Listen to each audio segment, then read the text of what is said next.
जैन साथियों, देखिए आज आप लोग के लिए एक नया आपका एनसीईआरटी का सीरीज लेकर आए हैं। ये आपका साइंस का सीरीज है, ठीक है। एनसीईआरटी का हमने इससे पहले आपका सोशल साइंस का एक सीरीज स्टार्ट किया है और ये आपका ये एनसीईआरटी का साइंस का सीरीज है। और ये आपका ये दृष्टि आईएएस का आपका एनसीईआरटी एमसीक्यू है, सामान्य विज्ञान, ठीक है। और इसमें देखिए आपका क्लास 6 से लेकर 12 तक का आपका सभी एनसीईआरटी के आपका अध्यायवार यानी चैप्टर वाइज आपका ऑब्जेक्टिव क्वेश्चन दिया गया है पूर्ण सॉल्यूशन के साथ, ठीक है। तो इस बुक को आपको हम करवाने वाले हैं। ये जो आपका बुक का जो क्वेश्चन है ये आपका सभी एग्जामों के लिए आपका महत्वपूर्ण होगा, ठीक है। चाहे आप किसी भी एग्जाम की तैयारी कर रहे हैं, इसमें आपका जो क्वेश्चन है वो आपका पूरे एनसीईआरटी बेस्ड क्वेश्चन है, ठीक है। और इसमें आपका फिजिक्स, केमिस्ट्री, बायो तीनों का प्रश्न आपका शामिल रहेगा। चलिए आपको दिखाते हैं कुछ इसका आपका जो इसका चैप्टर है दिखाते हैं। देखिए आपका जैसे कक्षा 6 जो है, कक्षा 6 आपका स्टार्ट है, ठीक है। जैसे आपका पहला चैप्टर है कि भोजन यहाँ कहाँ से होता है, कहाँ से आता है, ठीक है, वस्तुओं। दूसरा चैप्टर आपका है कि भोजन के संघटक। तीसरा आपका है तंतु से वस्त्र तक। तो आपका जितने भी चैप्टर है आपका एनसीईआरटी का, ठीक है, उस पूरे चैप्टर को आपको ऑब्जेक्टिव फॉर्म में आपको इसमें क्वेश्चन दिया गया है। इसको हल करेंगे। जैसे आपका कक्षा 6 खत्म होगा, इसका फिर आपका कक्षा 7 का क्वेश्चन जितने भी है ऑब्जेक्टिव टाइप का हल करेंगे, ठीक है, चैप्टर वाइज, ठीक है। इसी तरह से आपका कक्षा 7 भी समाप्त हो जाएगा। फिर आपका कक्षा 8 होगा, ठीक है, क्लास 8 है। क्लास 8 का भी इसी तरह से हम चैप्टर वाइज क्वेश्चन को हल करेंगे पूरे डिस्कशन के साथ, ठीक है। तो इसी तरह से आपका क्लास 6 से लेकर 12 तक आपका जितने भी चैप्टर है फिजिक्स, केमिस्ट्री, बायो का, उन सभी को आपको हम हल करवाने वाले हैं। तो आप इस सीरीज को जरूर देखिएगा, ठीक है। और इस सीरीज को इस क्लास को देखने के बाद हमें बताइएगा कि क्या इस सीरीज को हम कंप्लीट करवा दें। जो भी अभी आपको हम स्टार्ट कर रहे हैं उसको कंप्लीट करवा के ही छोड़ेंगे, ठीक है। यह आपका डेली क्लास होगा, कम ही पढ़ाएंगे लेकिन आपको डेली पढ़ाएंगे। जैसे आपका हम अभी एनसीईआरटी का सीरीज जो आपको स्टार्ट किए हैं सोशल साइंस का, जो मॉडर्न हिस्ट्री अभी चल रहा है, उसी तरह से आपका ये साइंस का भी आपका आज से स्टार्ट कर रहे हैं। क्योंकि बहुत सारे स्टूडेंट का डिमांड था कि सर साइंस के लिए भी कुछ कीजिए, तो आपको लिए हम अच्छे आपका लेकर आए साइंस का जो एनसीईआरटी का है, ठीक है। और आपको पता होगा कि कोई भी एग्जाम हो, अब आपका एनसीईआरटी से ही आपका साइंस के प्रश्न आपको अधिकतर पूछे जाते हैं, ठीक है। इसलिए आपको यह सीरीज हमें स्टार्ट कर रहे हैं। खास करके आपका जो अभी बीपीएससी कैडी 4 का अभ्यर्थी है, ठीक है, उसके लिए आपका ये महत्वपूर्ण है क्योंकि एनसीईआरटी का आपका साइंस का क्वेश्चन पूछे जाते हैं इसमें, ठीक है। तो आज से आपका ये सीरीज स्टार्ट कर रहे हैं और आप लोग ये क्लास देखने के बाद हमें जरूर बताइएगा कि ये आपका क्लास कैसे लगा और यह सीरीज को हम कंटिन्यू करें या ना करें, ठीक है। चलिए आज का क्लास स्टार्ट करते हैं। आज हम क्लास आपका स्टार्ट करेंगे कक्षा 6 से, ठीक है, क्लास 6 से स्टार्ट करेंगे। और इसी तरह से आपका हम क्लास वाइज और चैप्टर वाइज आपको पूरे हम सोल्यूशन करवाएंगे। तो चलिए स्टार्ट करते हैं। क्लास 6 का पहला चैप्टर आपका है भोजन यहाँ कहाँ से आता है, ठीक है, पहला चैप्टर है। उसका क्वेश्चन फर्स्ट है कि निम्नलिखित में से कौन सर्वाहारी श्रेणी में आता है। तो आपको पता होगा कि सर्वाहारी किसे कहते हैं, जो मांसाहारी और शाकाहारी दोनों हो वो सर्वाहारी होता है। तो आपका ऑप्शन नंबर सी हो जाएगा, ए एंड बी दोनों, ठीक है। अब चलिए इसका कुछ आपका एक्सप्लेनेशन देख लेते हैं कि जो जंतु केवल पादप खाते हैं उसे शाकाहारी कहते हैं। जो केवल जंतुओं का खाते हैं उसे मांसाहारी कहते हैं। और जो जंतु पादप और प्राणी दोनों को खाते हैं उसे हम सर्वाहारी कहते हैं, ये आप जानते होंगे। चलिए हम अगले प्रश्न पर पहुंचते हैं। आपका क्वेश्चन नंबर सेकेंड है, ठीक है। क्वेश्चन का सेकेंड है कि मधुमक्खियों फूलों से मकरंद एकत्र कर उसे भंडारित करती है। क्यों करते हैं? क्योंकि फूल और उसका मकरंद वर्ष में केवल कुछ समय के लिए उपलब्ध होते हैं। चलिए इसका एक्सप्लेनेशन देख लेते हैं, व्याख्या देखते हैं। मधुमक्खी फूलों से मकरंद एकत्र करते हैं और इसे अपने छत्तों में भंडारित करती है। क्योंकि फूल और उसका मकरंद वर्ष में केवल कुछ समय के लिए उपलब्ध होते हैं, अतः मधुमक्खियों इस मकरंद का भंडारण कर लेती है ताकि पूरे वर्ष तक इसका उपयोग किया जा सके, ठीक है। अब चलिए हम देखते हैं आपका अगला प्रश्न। क्वेश्चन का थर्ड है। क्वेश्चन आपका है कि निम्नलिखित कथनों पर विचार कीजिए। पहला आपका है कि पौधे और जंतुएं भोजन के मुख्य स्रोत है, बिल्कुल सही है। सेकेंड है कि सभी पौधे की जड़, तना, पुष्प और पत्तियों को खाया जाता है, ये गलत है। सभी पौधे के जड़, तना, पुष्प तीनों आपका खाने योग्य नहीं होता है। किसी का जड़ होता है, किसी का पुष्प होता है, किसी का पत्तियां होती है, ठीक है। तो आपका ये सेकेंड गलत है। थर्ड कह रहा है कि कुछ पौधे 2 या 2 से अधिक भाग खाने योग्य होते हैं, ये सही है। फोर्थ है कौवा मांसाहारी जीव होता है, ये आपका गलत है। कौवा मांसाहारी नहीं होते हैं, सर्वाहारी होते हैं, ठीक है। तो आपका फोर्थ गलत है। क्वेश्चन क्या कर रहा है, कर उपयुक्त कथनों में से कौन सा कथन सत्य नहीं है। अब देखिए इस बात को आपको ध्यान रखिएगा, सत्य नहीं है सीधे उसको बोल सकते कौन सा गलत है। तो सत्य नहीं है, सत्य नहीं मतलब क्या है, कौन सा गलत है, तो उसको सही से आप लिख लीजिएगा एग्जाम में यदि आपका प्रश्न ऐसा आता तो, ठीक है। तो सत्य नहीं है यानी कौन सा गलत है, यानी कौन सा असत्य है। तो 2 और 4 आपका असत्य है, तो ऑप्शन आपका डी हो जाएगा 2 और 4। 2 और 4 क्या है, ये आपका असत्य है यानी गलत है, ठीक है। इसे आप ध्यान रखिएगा। चलिए हम आगे बढ़ते हैं। आपका क्वेश्चन नेक्स्ट आपका है क्वेश्चन 4 है। क्वेश्चन आपका 4 है, ये देखिए आपका मैच द कॉलम है, ठीक है। मैच द कॉलम आपका क्वेश्चन 4 में है शेर एवं बाघ। देखिए एक को आपको मिलान करना है, शेर एवं बाघ। तो क्या होगा, ये दूसरे जंतु को खाते हैं, ठीक है, क्योंकि मांसाहारी है। शाकाहारी क्या करते हैं, शाकाहारी क्या है, तो सब्जियां क्या है, शाकाहारी है। पालक फूलगोभी क्या है, तो पादप एवं पादप का उत्पाद, सॉरी ये आपका हो जाएगा पालक और फूलगोभी क्या होगा, सॉरी यहाँ थोड़ा सा मिस्टेक हो गया। देखिए शेर एवं बाघ क्या होगा, दूसरे जंतु खाते हैं। पालक और गोभी क्या होगा, सब्जियां हैं। शाकाहारी क्या होगा, शाकाहारी पादप एवं पादप उत्पाद को खाते हैं, ठीक है। फिर आपका दूध पनीर घी दही है, ये क्या है, ये सभी जंतु उत्पाद है, ठीक है। ये आपका इसको मिलान देख लीजिए क्या होगा, ए का 3 बी का ए का 3 बी का 4, ए का 3 बी का 4, ए का 3 बी का 4 और सी का 1। तो यानी आपका ऑप्शन नंबर बी में होगा, ए का 3 बी का 4 सी का 1 और डी का 2, ठीक है। आपका ऑप्शन नंबर बी हो जाएगा। चलिए आगे बढ़ते हैं। आपका क्वेश्चन नेक्स्ट है, क्वेश्चन आपका है, क्वेश्चन आपका सॉरी चैप्टर में आपका यहाँ से सेकंड स्टार्ट होता है भोजन के घटक। क्वेश्चन फर्स्ट है कि निम्नलिखित में से कौन सा भोजन के पोषक तत्व में सम्मिलित है। भोजन के पोषक तत्व में कौन सा सम्मिलित है सॉरी 1 में है खनिज लवण, बिल्कुल सही है। सेकेंड आपका है विटामिन, ये भी सही है। थर्ड है आहार रेशे यानी रुक्षांश, ये आपका गलत है, ठीक है। तो आपका केवल 1 और 2 होगा, यानी आपका ऑप्शन नंबर क्या होगा, बी होगा 1 और 2। चलिए आगे बढ़ते हैं। क्वेश्चन का नेक्स्ट है, क्वेश्चन आपका सेकेंड है। यहाँ देख लेते हैं, इसका एक्सप्लेनेशन देख लेते हैं कि भोजन के मुख्य पोषक तत्वों में कार्बोहाइड्रेट, प्रोटीन, वसा, विटामिन, खनिज लवण सम्मिलित है।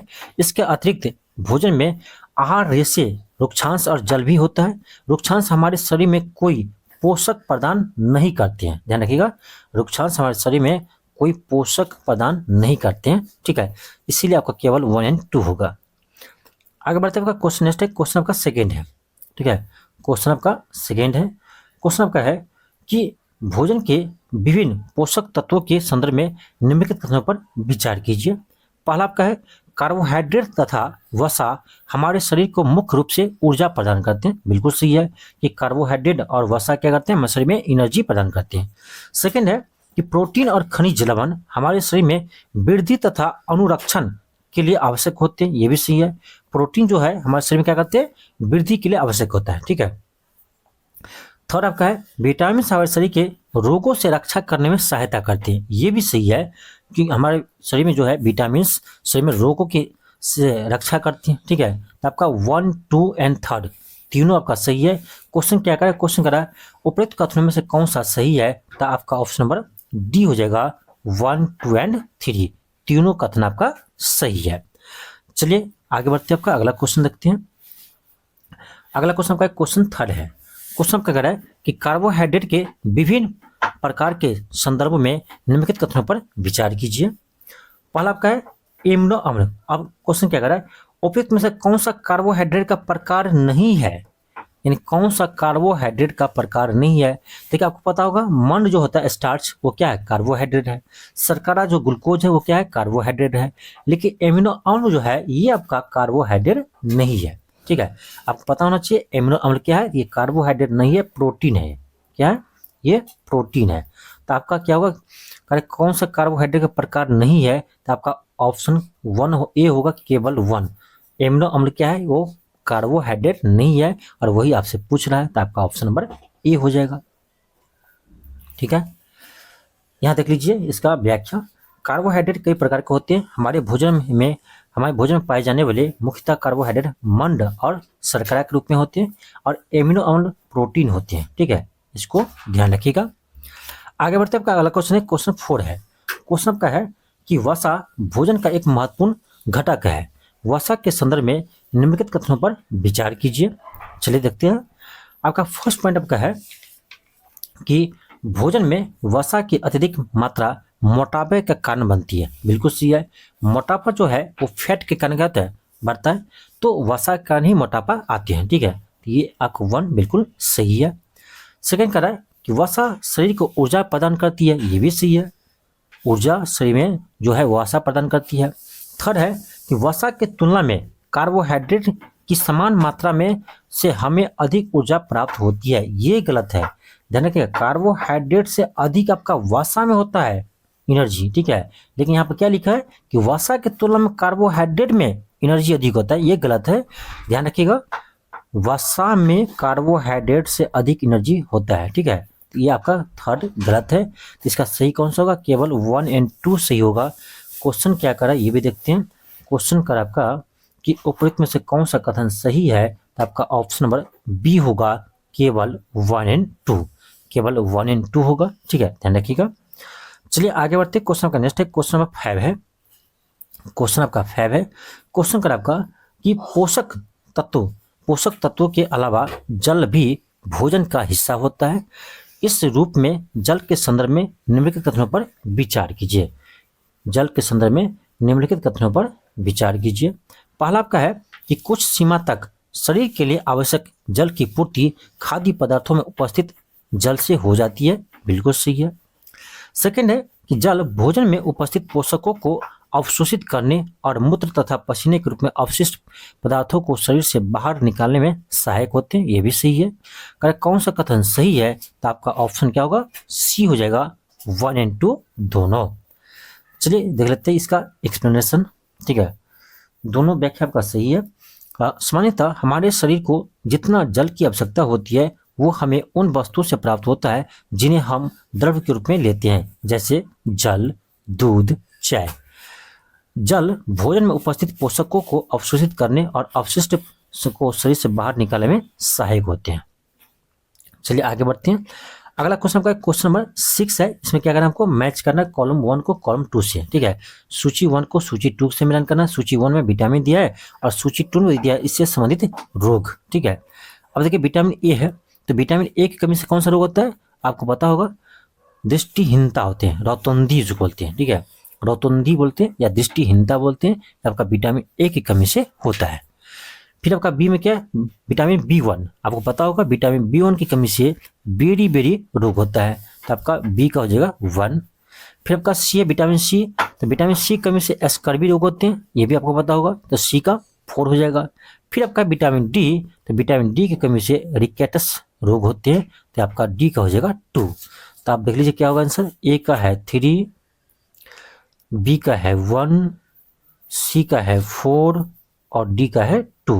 तो 3, 1, 4, 2 इसमें है 3, 1, 4, 2 आपका ऑप्शन नंबर ए में है, तो आपका आंसर क्या हो जाएगा, ऑप्शन ए हो जाएगा। चलिए आगे बढ़ते हैं। आपका अगला क्वेश्चन है, क्वेश्चन नंबर आपका है 7। क्वेश्चन 7 है कि निम्नलिखित में से कौन सा कथन असत्य है। आप ध्यान से देखिएगा, क्या कह रहा है, कौन सा कथन असत्य है यानी गलत है। ठीक है, आपसे पूछ रहा है कौन सा कथन असत्य यानी गलत है। चलिए देखते हैं। ए में है कि विटामिन ए त्वचा और आंख को स्वस्थ रखता है, बिल्कुल सही है। बी में है कि विटामिन B1 घाव भरने में सहायक होते हैं, यही गलत है। विटामिन B1 घाव भरने में सहायक नहीं होते हैं, विटामिन सी आपका घाव भरने में सहायक होते हैं। ठीक है, तो आपका बी ऑप्शन क्या है, गलत है। सी में कह रहा है विटामिन सी रोगों से लड़ने में सहायक होते हैं, बिल्कुल सही है। और डी में है विटामिन डी हमारे अस्थियों और दांतों के लिए कैल्शियम का उपयोग में करने में हमारे शरीर की सहायता करते हैं, ये भी सही है। तो केवल आपका कौन सा गलत है, केवल आपका बी ऑप्शन गलत है। इसका आंसर क्या हो जाएगा, ऑप्शन बी हो जाएगा। ठीक है, यहाँ पे देखिए घाव भरने में सहायक विटामिन क्या है, विटामिन सी है। ठीक है, आगे बढ़ते आपका अगला क्वेश्चन है, क्वेश्चन आपका 8 है। क्वेश्चन का आपका कि निम्नलिखित युग्मों पर विचार कीजिए। फिर आपको क्या दिया है, इसमें युग्म दिया है, जोड़ा दिया है। कर उपयुक्त युग्म में से कौन सा युग्म सही सुमेलित है? चलिए देखते हैं। पहला आपका है कैल्शियम, तो कैल्शियम अस्थि क्षय, कैल्शियम की कमी से अस्थि क्षय रोग होते हैं। फिर आपका टू में आयोडीन की कमी से घेंगा रोग होती है, ये भी सही है, ठीक है। और आपका थर्ड में है लौह की कमी से दंत क्षय, ये गलत है। केवल 1 एंड 2 आपका सही मिलान किया है, तो आपका क्या हो जाएगा? ऑप्शन नंबर ए हो जाएगा 1 एंड 2, ठीक है। चलिए इसका देखते हैं आपका व्याख्या। लंबी अवधि तक पोषकों के अभाव के कारण से होने वाले रोग को अविभाज्य रोग कहते हैं, ठीक है। कैल्शियम की कमी से अस्थियां और दंत क्षय से संबंधित विकार होते हैं। कैल्शियम की कमी से होते हैं, क्या था? दंत क्षय था ना, यहाँ किसकी कमी से होता है? तो ये आपका होता है यानी कैल्शियम की कमी से, ना कि लोहा की कमी से, ठीक है। इसलिए थर्ड आपका गलत था। आयोडीन की कमी से घेंगा रोग होता है। गर्दन की ग्रंथि का फूलना और बच्चों में मानसिक विकलांगता के इसके प्रमुख लक्षण है। लौह की कमी से क्या होता है? अरक्ता होती है, इसी कारण से रोगी कमजोरी का अनुभव करते हैं, ठीक है। चलिए देखते हैं आपका अगला क्वेश्चन क्या है। क्वेश्चन आपका 9 है कि मानव शरीर में धीमी वृद्धि निम्नलिखित में से किस के कमी के कारण होती है? मानव शरीर में धीमी वृद्धि जो होती है वो किसके कमी से होती है? तो ये प्रोटीन की कमी से होती है, ठीक है। जो शरीर का वृद्धि है वो प्रोटीन पर निर्भर करता है, ठीक है। तो आपका प्रोटीन की कमी से इसमें शरीर में वृद्धि जो है धीमी सी होती है, ठीक है। आगे बढ़ते हैं, आपका अगला क्वेश्चन है, यहाँ पे देख लेते हैं कि मानव शरीर की धीमी वृद्धि प्रोटीन की कमी के कारण होती है। मानव शरीर में धीमी वृद्धि प्रोटीन की कमी के कारण से होती है। यदि प्रोटीन और कार्बोहाइड्रेट दोनों ही किसी व्यक्ति के आहार में लंबे समय तक अनुपस्थित रहे तो उसकी वृद्धि पूरी तरह से अवरुद्ध हो जाती है, यानी रुक जाती है। अगला क्वेश्चन का है, अगला आपका चैप्टर यहाँ से है तीसरा चैप्टर, तंतु से वस्त्र तक। क्वेश्चन का फर्स्ट है कि तागा यानी धागा पतले तंतुओं से मिलकर बनता है। इन तंतुओं के संदर्भ में निम्नलिखित कथनों में कौन सा कथन सही नहीं है? इसको ध्यान से देखिएगा, क्या कर रहा है? सही नहीं है यानी कौन सा गलत है, ठीक है। इस बात को आप पहले लिख लीजिएगा, ठीक है। यानी कौन सा कथन आपका सही नहीं है यानी गलत है, ठीक है। पहला आपका ए में है कि रुई और जूट जैसे तंतु पादपों से प्राप्त किए जाते हैं, बिल्कुल सही है। सेकेंड है जूट नारियल का बाहरी आवरण होता है, नहीं ये गलत है आपका। जूट जो है कहाँ से हम प्राप्त करते हैं? तो जूट हम पटसन से प्राप्त करते हैं, ठीक है। जूट जो है वो हम पटसन से प्राप्त करते हैं, नारियल से नहीं करते हैं। तो आपका ऑप्शन बी ही गलत है, इसलिए इसका आंसर बी हो जाएगा। सी में क्या करा है? रेशम तंतु केशम रीढ़ के कोकून से खींचा जाता है, बिल्कुल सही है।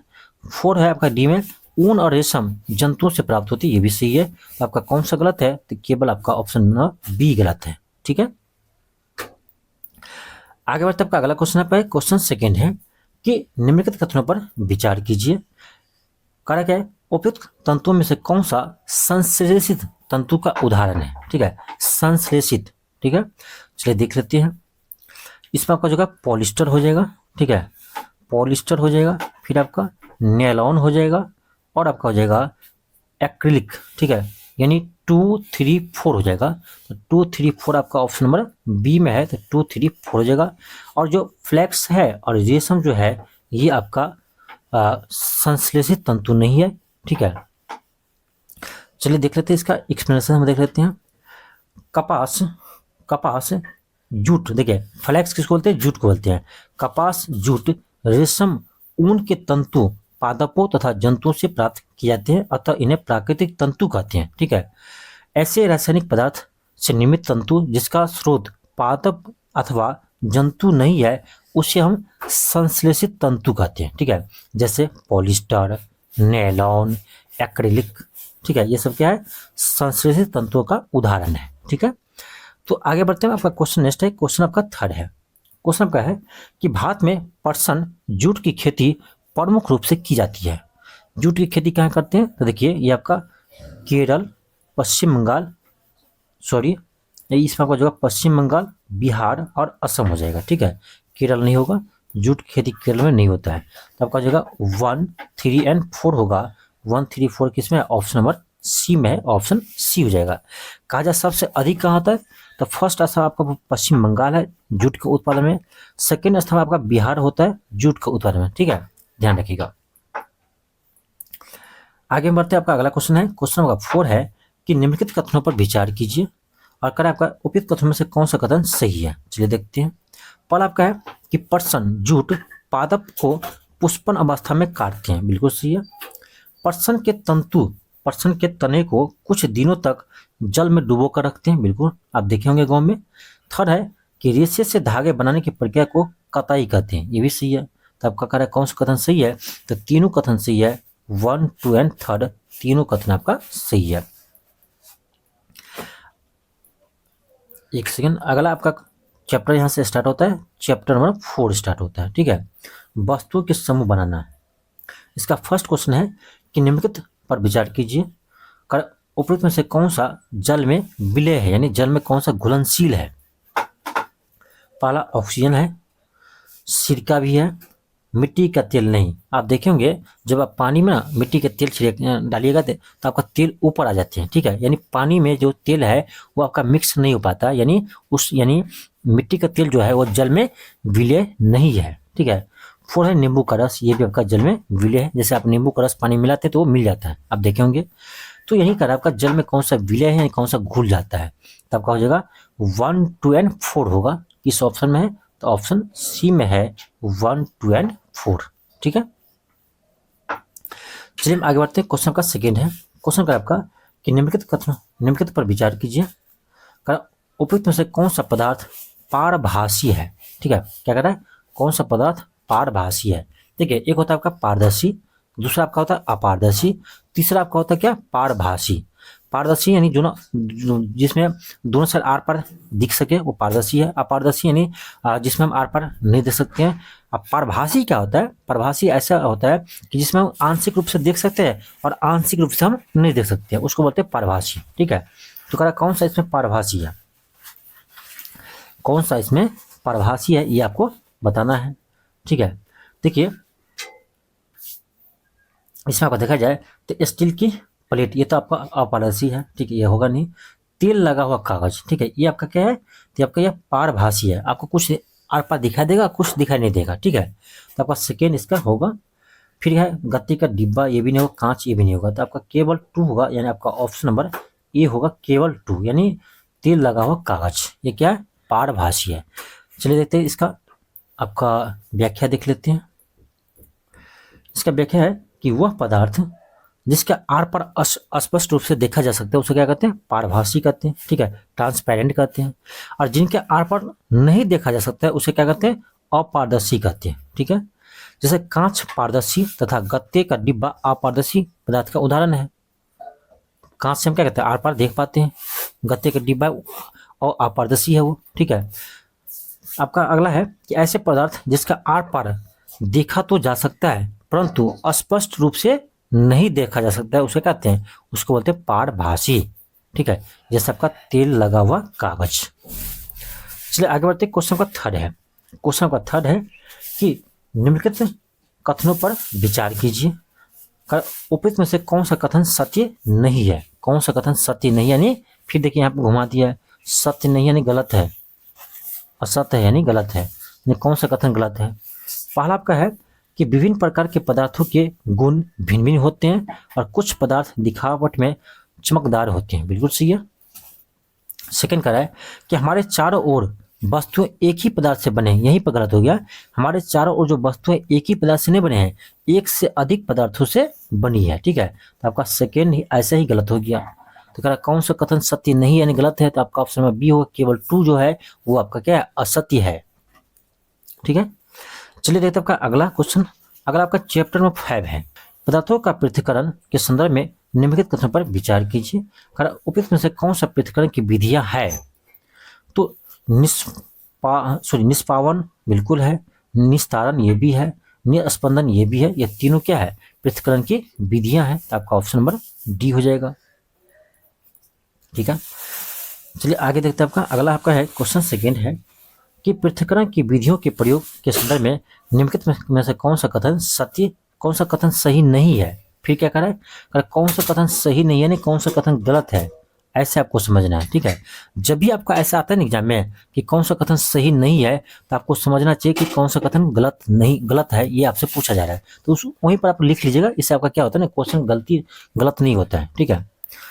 आपका एम है कि किसी मिश्रण के कणों का आयाम में अंतर का उपयोग चालन तथा निस्पंदन प्रक्रिया द्वारा पृथक्करण में किया जाता है। ये सही है आपका। सेकेंड है कि रेत और जल के मिश्रण में रेत के भारी कण तली में बैठ जाते हैं और अवसादन विधि द्वारा जल को उघेल कर पृथक करते हैं। ये गलत है। सेकेंड जो है आपका गलत है।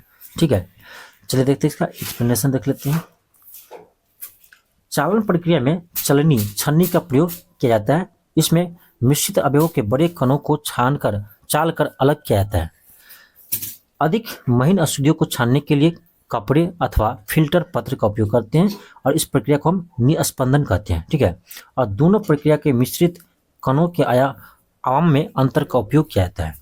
फोर्थ आपका अगला पॉइंट है कि मिश्रण में जल मिलाने पर भारी अवयव के तलों में बैठ जाने की प्रक्रम को अवसादन कहते हैं। ठीक है, और अवसादित मिश्रण को बिना हिलाए जल को मिट्टी सहित उड़ेलने की प्रक्रिया को निस्तारण कहते हैं। ठीक है, इसीलिए आपका जो बी था वो गलत था। ठीक है, अगला है कि द्रव में घुले ठोस को अलग करने के लिए वाष्पन विधि का प्रयोग करते हैं और किसी द्रव को वाष्प में परिवर्तित करने की प्रक्रिया को हम वाष्पन कहते हैं। ठीक है,